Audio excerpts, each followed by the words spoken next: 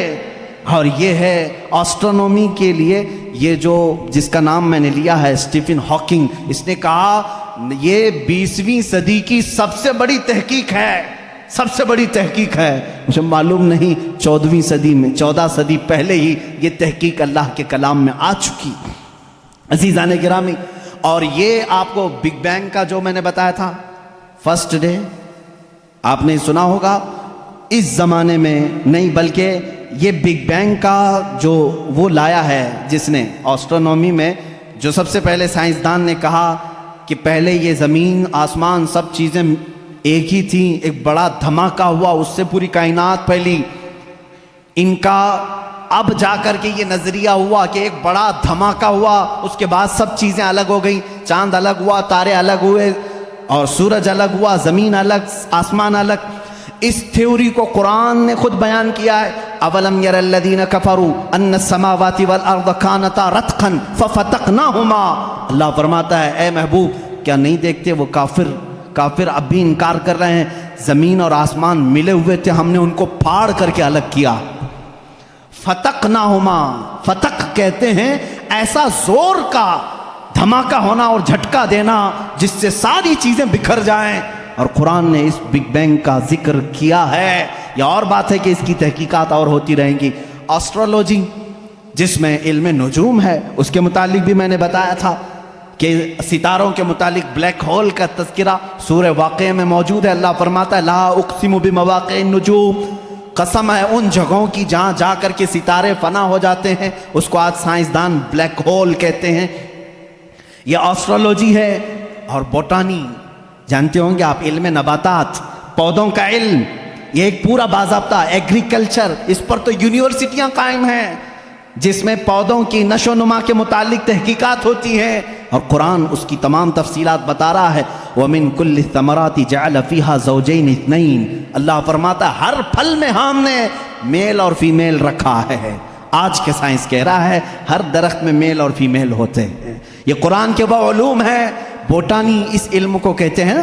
آپ میرے پاس اسٹوڈنٹس ہوں گے کوئی ایگریکلچر کے, درختوں کے, پیڑ پودوں کے معاملات کے سلسلے میں قرآن کی ایک نہیں 10 آیتیں میں تمہارے سامنے پیش کروں گا. اس کے علاوہ زولوجی, ایسٹرولوجی کے علاوہ زولوجی جانوروں کا علم, حیوانات کا علم, اس علم پر بھی آج کروڑوں ڈالر خرچ کیے جاتے ہیں. زولوجی اور اینیملز کے اوپر ریسرچ کیے جاتے ہیں. زولوجی قرآن میں بیان ہے. تمہیں معلوم ہے وَمَا مِن دَابَّةٍ فِي الْأَرْضِ وَلَا طَائِرٍ يَطِيرُ بِجَنَاحِهِ إِلَّا أُمَمٌ أَمْثَالُكُمْ. ایک سائنسدان ہے, اس سائنسدان کا نام میں تذکرہ نہیں کر رہا ہوں, اس نے سب سے پہلے کہا جانوروں میں بھی انسانوں جیسی کچھ عادتیں ہیں, میں نے ان پر تحقیق کی ہے. اس سائنسدان نے کہا. اور رب تعالیٰ فرماتا ہے زمین میں کوئی جانور ایسا نہیں, اور اڑنے والے پرندوں میں کوئی ایسا نہیں.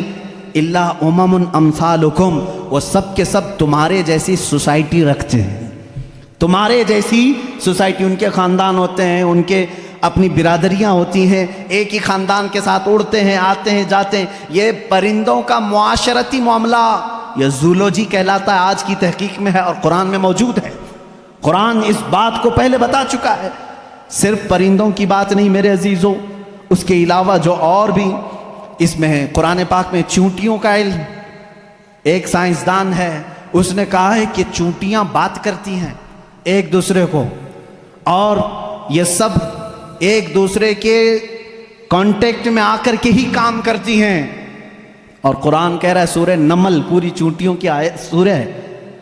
اللہ تعالیٰ فرماتا حتی اذا اتوا علی واد النمل قالت نملۃ یا ایھا النمل ادخلوا مساکنکم. جب سلیمان علیہ السلام اپنے لشکر کے ساتھ سے گزر رہے تھے تو ایک چونٹیوں کی وادی کے پاس آپ آئے, تو اللہ فرماتا ہے چونٹیوں کی جو بڑی سردار تھی اس نے ساری چونٹیوں سے کہا یا ایھا النمل ادخلوا مساکنکم, اے چونٹیوں جلدی جلدی اندر داخل ہو جاؤ, کہیں سلیمان علیہ السلام کا لشکر تمہیں بے خبری میں روند نہ جائے. چونٹی بات کر رہی ہے اپنے تمام افسروں کو یا اپنے سپاہیوں کو, اور یہ قرآن کہہ رہا ہے. اور آج اس پر ریسرچ کرنے والے کو بہت بڑا انعام بھی دیا گیا ہے کہ چونٹیاں بات کرتی ہیں. یہ زولوجی میں آتا ہے, جانوروں پر ریسرچ کرنے والے. شہد کی مکھی پر ایک بندہ ہے جس نے ریسرچ کیا اور اس کو نوبل انعام ملا ہے، نوبل پرائز ملا ہے، اس کا نام واشوین اس طرح سے کچھ ہے، اس کو نوبل انعام ملا ہے۔ اس نے کہا یہ مکھی جو ہے جو چھتے پر آتی ہیں، ان کے اندر ایک کمیونیکیشن ہوتا ہے، ان کے اندر ایک رئیس ہوتی ہے، ایک ملکہ ہوتی ہے، سردار ہوتی ہے۔ پہلے کے جو کتابیں ہیں، شیکسپیئر کی کتابیں مشہور ہیں لٹریچر میں انگلش کے، شیکسپیئر کی کتابوں میں شہد کی مکھی کو مذکر بیان کیا گیا ہے، جیسے اس کے بہت سارے سپاہی ہوتے ہیں، ایک اس میں سردار ہوتا ہے مکھیوں میں۔ لیکن یہ 1975 میں 1975 میں ایک سائنسدان نے تحقیق کر کے بتایا شہد کی مکھیاں کمیونیکیشن کرتی ہیں، ایک دوسرے سے رابطہ کرتی ہیں، اور ان کو ایک ملکہ ہوتی ہے اور وہ آرڈر دیتی ہے اور اس کے آرڈر کے اعتبار سے سب جاتی ہیں۔ اور قرآن میں دیکھو رب تعالیٰ فرماتا ہے وَأَوْحَى رَبُّكَ إِلَى النَّحْلِ أَنِ اتَّخِذِ مِنَ الْجِبَالِ وَمِنَ الشَّجَرِ بُيُوتًا فَاسْلُكِي سُبُلَ رَبِّكِ ذُلُلًا يَخْرُجُ مِن بُطُونِهَا شَرَابٌ مُخْتَلِفٌ أَلْوَانُهُ فِيهِ شِفَاءٌ لِلنَّاسِ۔ اللہ فرماتا ہے تمہارے رب نے شہد کی مکھی کو یہ علم دیا ہے، اور شہد کی مکھی کا جو ورڈ یوز ہوا ہے عربی میں وہ مؤنث یوز ہوا ہے۔ اللہ قرآن میں فرماتا ہے مکھا نہیں مکھی۔ اب تک کہتے تھے کہ مکھی کا جو مذکر ہے وہ اس پہ سب چھتے پر لا کر جمع کرتے ہیں۔ 1975 میں زولوجی اس علم کی تحقیق کرنے والے ماہر سائنسدان نے بتایا نہیں، ساری مکھیاں اس میں سے جو رئیس ہوتی ہے وہ بھی مؤنث ہوتی ہے، اس کے جتنے افسر ہوتے ہیں وہ بھی مؤنث ہوتے ہیں۔ قرآن اس میں مؤنث کے صیغے استعمال کر کے فرما رہا ہے شہد کی مکھی رئیس اپنے ہم نواؤں سے کہتی ہے جاؤ پھولوں کو چوز کر کے لاؤ، وہ آرڈر دیتی ہے اور اس کے بعد وہ لا کر کے اپنے تھوک کو جمع کرتی ہیں۔ اب یہ بھی اس نے 1975 میں یہ بھی ایجاد کیا شہد کہاں سے نکلتا ہے، شہد کہاں سے نکلتا ہے؟ تو بعض لوگوں نے کہا وہ تھوک دیتی ہے منہ میں سے، اب تک تو یہی معلوم تھا تھوک دیتی ہے۔ کچھ لوگوں نے کہا نہیں وہ اپنے فضلات خارج کرتی ہے، جیسے پیشاب پخانہ ہوتے ہیں اس طرح سے وہ نکال دیتی ہے۔ 1975 میں ایک سائنسدان نے کہا نہیں، اس کی بیلی میں سے، بیلی فیٹ جو ہوتا ہے پیٹ کی چربی یہاں سے نکلتا ہے۔ رب تعالیٰ فرما رہا ہے یخرج من بطونہا، ہم شہد اس کے پیٹ کی چربی سے نکالتے ہیں۔ زولوجی کی یہ تحقیق 1975 میں ہوئی، اور قرآن عظیم اس وقت فرما رہا ہے ہم شہد کی مکھی کے پیٹ میں سے نہایت ہی میٹھی غذا تمہارے لیے نکالتے ہیں، اس میں اللہ کی نشانیاں ہیں، اور خود مولا نے فرمایا شفاء للناس، اس میں پوری تمہارے لیے انسانوں کے لیے شفا ہے۔ اور اتنا ہی نہیں میرے عزیزو، یہ ڈنک مارے تو زہر ہے، لیکن اپنے شہد کے چھتے میں جا کر چھوڑ دے اپنے پیٹ کی غذا تو دنیا کی سب سے عظیم غذا ہے۔ ایک ہی چیز میں دو چیزیں ہیں، اور اس کے علاوہ جانوروں پر بہت سارے کہ اللہ تعالیٰ فرماتا افلا ينظرون الى الابل کیف خلقت، تم نہیں دیکھتے کہ اونٹوں کو اللہ نے کیسے پیدا کیا؟ تو زولوجی کے سے تعلق رکھنے والے اسٹوڈنٹ سے میں کہتا ہوں اونٹوں کی پیدائش پر تم بھی ریسرچ کرتے ہوں گے۔ آج تقریباً یہ کالجوں میں پڑھایا گیا ہے زولوجی کے اسٹوڈنٹس کو کہ تمام مخلوقات میں اونٹ کی تخلیق ایک سب سے الگ ہے، اس لیے کہ اس کے اندر ایسا مادہ ہے 1 مہینے تک بغیر کھائے پیے زندہ رہتا ہے، پانی جمع کر لیتا ہے، اور رب تعالیٰ فرما رہا ہے سارے جانوروں میں اس کی تخلیق الگ کی گئی ہے، تم نہیں دیکھتے اونٹوں کی طرف۔ قرآن پاک میں زولوجی کا ایک پورا چیپٹر مجھے الگ کر کے آپ کو بتانا پڑے گا، بہت ساری چیزیں، پرندوں کا علم، چیونٹیوں کا علم، حتیٰ کہ اللہ تعالیٰ نے مکڑی کے متعلق بھی بیان فرمایا، مکڑی کا جالا اتخذت بیتا وان اوہن البیوت لبیت العنکبوت۔ اللہ فرما رہا ہے دنیا کے گھروں میں سب سے کمزور گھر مکڑی کا ہوتا ہے۔ آج تحقیق تقریباً 1950 یا 60 کے بیچ میں ایک سائنسدان نے کہا کہ مکڑی جانوروں میں سب سے کمزور دل والی ہوتی ہے، اس لیے کہ یہ اپنے نر کو ہی مار دیتی ہے، اور قرآن کہہ رہا ہے اتخذ وان اوہن البیوت، بلکہ اللہ فرما رہا ہے سب سے کمزور گھر مکڑی کا ہوتا ہے اور سب سے کمزور دل بھی اس کا ہوتا ہے۔ یہ زولوجی کے چیپٹرز ہیں۔ اگر اس کے بعد اور تھوڑا سا نکلو گے تو پھر میں اگر آپ کو آگے لے جاؤں میڈیسن کے بارے میں، قرآن نے کیا کیا کہا ہے، بہت بڑا ایک طویل چیپٹر ہے۔ میڈیسن، دوائیوں کے متعلق قرآن میں پورا علم موجود ہے۔ شہد کو ہی لے کر کے آج ریسرچ ہوئے ہیں. شہد کے اندر اللہ نے فرمایا فیہ شفاء للناس، اس میں لوگوں کے لیے شفا ہے. اور ورلڈ وار 2 کے ٹائم پہ، سیکنڈ ورلڈ وار کے درمیان اکثر زخمیوں کو شہد لگا کر کے صحیح کیا گیا. آج بھی جو جدید ترقی یافتہ کنٹریز ہیں ان کے ہاں شہد پر ریسرچ ابھی بھی چل رہا ہے، اور انہوں نے کہا ہے کہ اس میں وٹامن کے پایا جاتا ہے جو کسی دوسری چیز میں ہوتا ہی نہیں ہے. یہ زخموں کو بہت جلدی ختم کر دیتا ہے اور زخموں پر فنگس آنے نہیں دیتا، انفیکشن آنے نہیں دیتا. رب فرما رہا ہے فیہ شفاء للناس. میڈیسن کا تذکرہ کیا قرآن میں نہیں ملتا؟ میڈیکل کے اسٹوڈنٹس اور اگر آگے آئیں تو میں ایمبریالوجی کے متعلق بتاؤں آپ کو. ایمبریالوجی کیا ہے؟ یہ علم الجنین، بچے کی ولادت کے جو معاملات ہوتے ہیں اس کو ایمبریالوجی کہتے ہیں. ڈاکٹرز ہوں گے وہ سمجھیں گے ہماری بات کو.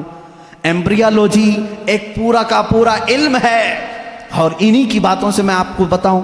ایمبریالوجی میں کہا گیا ہے کہ سب سے پہلے پانی کا ایک قطرہ مرد کے نطفے سے گا کر ماں کے رحم مادر میں جمع ہوتا ہے. پہلے قرآن کی آیتیں پڑھو. وَلَقَدْ خَلَقْنَا الْإِنسَانَ مِنْ سُلَالَةٍ مِنْ طِينٍ ثُمَّ جَعَلْنَا النُّطْفَةَ عَلَقَةً فَخَلَقْنَا الْعَلَقَةَ مُضْغَةً فَخَلَقْنَا الْمُضْغَةَ عِظَامًا فَكَسَوْنَا الْعِظَامَ لَحْمًا. اللہ تعالیٰ نے اس آیت کو، اس طرح کی آیت کو 3 یا 4 مرتبہ انسان کی تخلیق کیسے ہوئی. رب فرماتا ہے اللہ تعالیٰ نے نطفے سے تمہیں پیدا کیا، نطفے سے. اچھا، میں ایک ڈاکٹر صاحب سے بات ہو رہی تھی، انہوں نے کہا پورا نطفہ جو ہوتا ہے انسان کا، منی جو مرد کی ہوتی ہے، اس میں ایک بار کی منی میں تقریباً 30 لاکھ سپرم ہوتے ہیں. جو جراثیم، جس کو کیڑا یہ لوگ کہتے ہیں، جو جا کر کے عورت کے اوم میں، یعنی اس کے بیضے ہوتے ہیں، انڈے ہوتے ہیں، اس میں ٹکراتا ہے اور جا کر کے فکس ہو گیا اگر ایک جراثیم، ایک کیڑا، ایک سپرم کا، تو پھر بچے کی ولادت وہاں سے شروع ہوتی ہے. تو انہوں نے کہا کہ 30 لاکھ میں سے ایک ہی جاتا ہے، 30 لاکھ میں سے ایک ہی جاتا ہے. اور رب تعالیٰ کے اس کلام پر قربان جاؤ، اللہ فرماتا ہے سلالۃ من ماء مہین، کہ جب تم نطفہ ڈالتے ہو تو بہت سارے پانی میں سے جو اصل ہوتا ہے مولا اسی سے پیدا کرتا ہے. سلالہ کہتے ہیں سب سے قیمتی چیز، اس میں سے جو اصل ہے اسی سے پیدا کرتا ہے.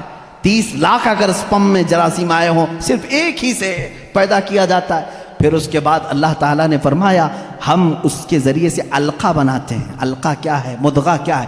علقہ بستہ خون ہے. بستہ خون مطلب خون جیسے ہوتا ہے. میں نے ایک ڈاکٹر سے پوچھا اس میں ہی انٹرنیٹ پر، تو انہوں نے ایک تحقیق مجھے بھیجی کہ ایمبریالوجی کے شروع کے دنوں میں یہ ہوتا ہے کہ جیسے جونک ہوتی ہے نا، جونک ایک کیڑا ہے، چپک جائے تو چھوڑتا نہیں ہے. تو علقہ قرآن میں ذکر ہے، میں اس پر پڑھ رہا تھا.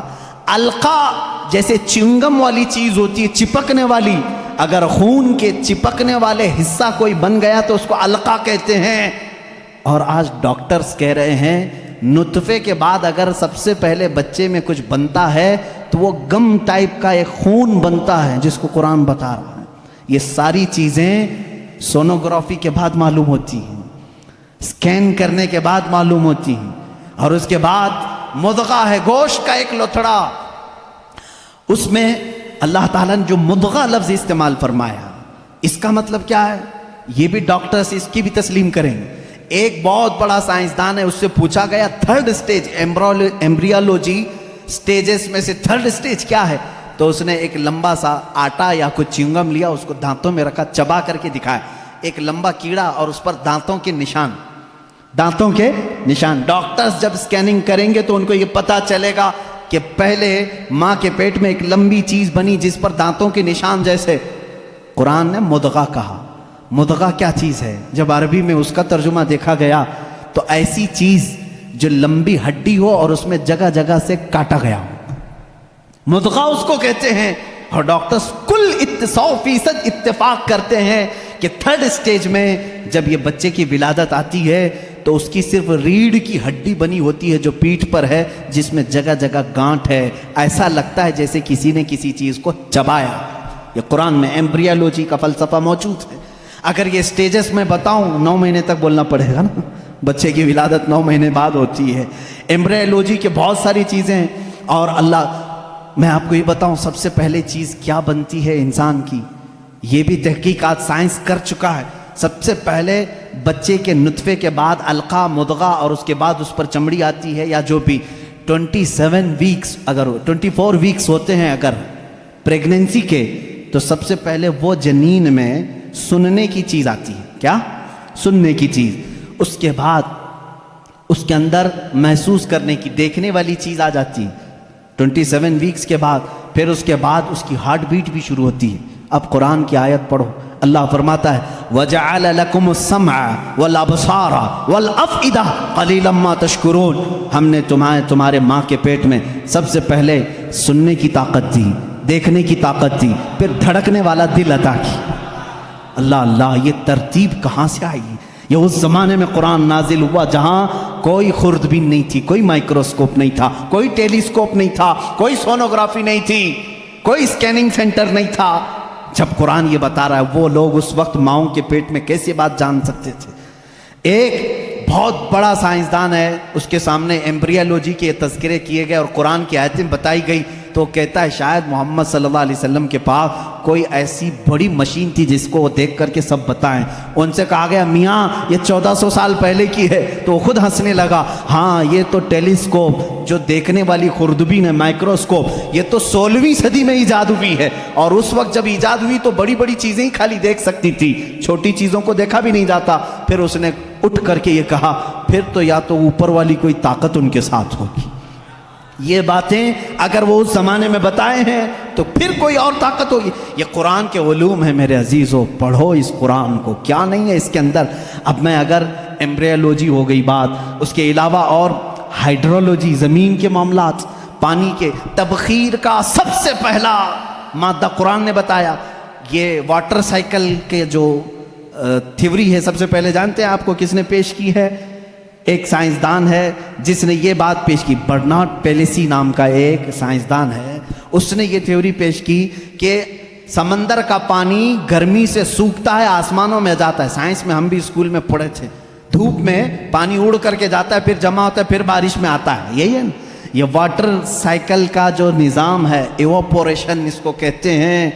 یہ سب سے پہلے جو سائنسدان نے برنارڈ پیلیسی نام کا اس نے دیا، اور وہ بھی 1580 میں، 16ویں صدی میں. اب آؤ قرآن کیا کہتا ہے؟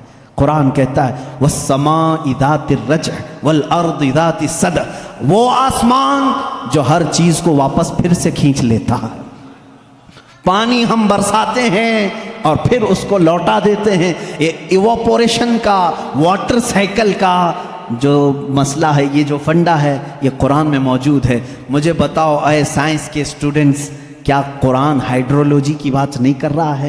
کیا قرآن ایمبریولوجی کی بات نہیں کر رہا ہے؟ کیا قرآن آسٹرونومی کی بات نہیں کر رہا ہے؟ کیا قرآن آسٹرولوجی کی بات نہیں کر رہا ہے؟ کیا قرآن بایولوجی کی بات نہیں کر رہا ہے؟ فزیولوجی کی بات کر رہا ہے. قرآن ہر فزیولوجی میں یہ دوران خون جو ہوتا ہے، ابھی آج ایک بچے نے مجھے سوال کیا فزکس پڑھنا کیسا ہے حضرت، اس میں الگ الگ تھیوریاں ہیں. میں اس کے لیے بھی بتا دوں، فزکس قرآن میں موجود ہے. فزکس کا ایک بہت بڑا فنڈا یہ ہے کہ ایٹم یہ تقسیم نہیں ہوتا. پہلے سے لوگوں کا خیال تھا ایک ذرہ ہوتا ہے. 14 صدیوں تک لوگ یہ مانتے تھے ایک لاسٹ کوئی چیز ہوگی، اس سے لاسٹ تو کوئی کچھ نہیں ہوگا نا. جیسے ذرہ، ایک چھوٹا سا ہلکا ذرہ، وہ نہیں تقسیم ہوگا.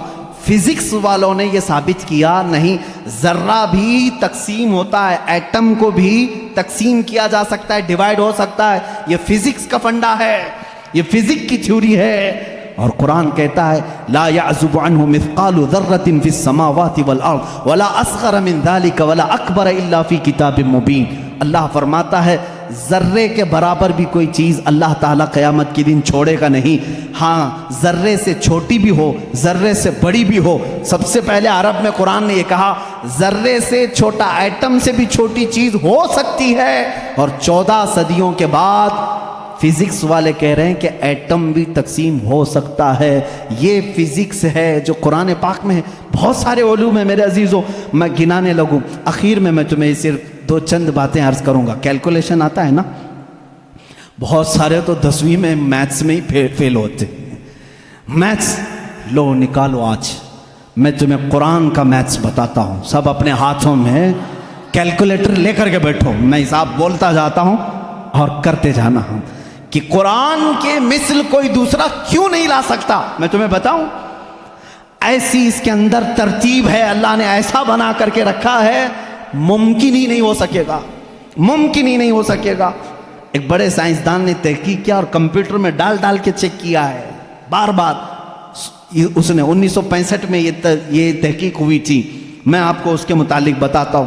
اس میں جو الفاظ ذکر ہوئے ہیں نا قرآن میں، وہ یوں ہی نہیں ہے کوئی بیان آ رہا ہے، جبکہ آپ کو معلوم ہے اس میں قصے بھی ہیں، زمانے ماضی کی خبریں بھی ہیں، انبیاء کے تذکرے بھی ہیں، معاشرے میں ہونے والے ان کے اوپر عذابات کا بھی ذکر ہے۔ قرآن میں ہے کہ نہیں ہے؟ قرآن میں یوسف علیہ السلام کا قصہ ہے، موسیٰ علیہ السلام کا قصہ ہے، ایوب علیہ السلام کا قصہ ہے، ابراہیم علیہ السلام کا قصہ ہے، اسماعیل علیہ السلام کے ذبح ہونے کا قصہ ہے، یہ سب ہے نا۔ یہ کچھ قصے بیان کیے جا رہے ہیں، اور اللہ تعالیٰ نے کچھ چیزوں کی فضیلت بیان کی، کچھ حلال بیان کیے، کچھ حرام بیان کیے۔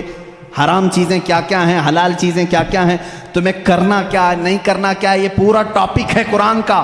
لیکن اس میں جو بھی ورڈ یوز ہوا ہے نا، وہ پورا کا پورا حساب کے کیلکولیشن سے فٹ بیٹھتا ہے۔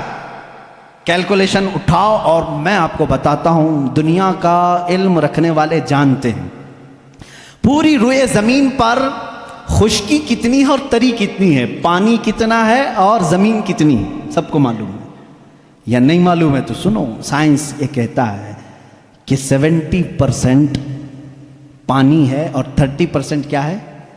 زمین ہے، خشکی ہے۔ یہی ہے تقریباً تحقیق سب کی یہی ہے۔ قرآن پاک میں 2 لفظ آئے ہیں، البر۔ البر کا مطلب ہوتا ہے سوکھا، اور البحر کا مطلب ہوتا ہے سمندر۔ البر لفظ، یہ لفظ اللہ نے 13 مرتبہ پورے قرآن میں بیان فرمایا۔ البحر یہ تقریباً 32 مرتبہ آیا ہے۔ یہ ہو سکتا ہے میں حساب کروں گا تو اب کچھ لوگ سو جائیں گے، لیکن قرآن میں بیان کر رہا ہوں، آج یاد رکھنا، آج میں چیلنج کر کے جا رہا ہوں، کوئی اس کو توڑ سکے تو توڑ دے، آ جائے کوئی بھی۔ بر کا ذکر 13 مرتبہ، بحر کا ذکر 32 مرتبہ، دونوں کو ملائیں تو 45 ہوتا ہے۔ جلدی جلدی حساب کرنا، ٹائم بہت کم ہے، باہر روکنے والے بھی ہیں۔ تو یہ دونوں 45 ہوتے ہیں۔ 100% اگر کائنات ہے، 100% اگر پوری دنیا ہے، تو 100 کا پرسنٹیج نکالو 45 میں سے، 45 رکھو اور اس کے بعد 32۔ 100% کا 45 دونوں ملا کے 45 ہوا، اس کے بعد پرسنٹیج پہلے 32 نکالو گے، اس کے جواب میں تمہارا کیلکولیشن دے گا 70، اور 13 ہے نا یہ بر کا ذکر، سوکھائی کا ذکر 13 ہے۔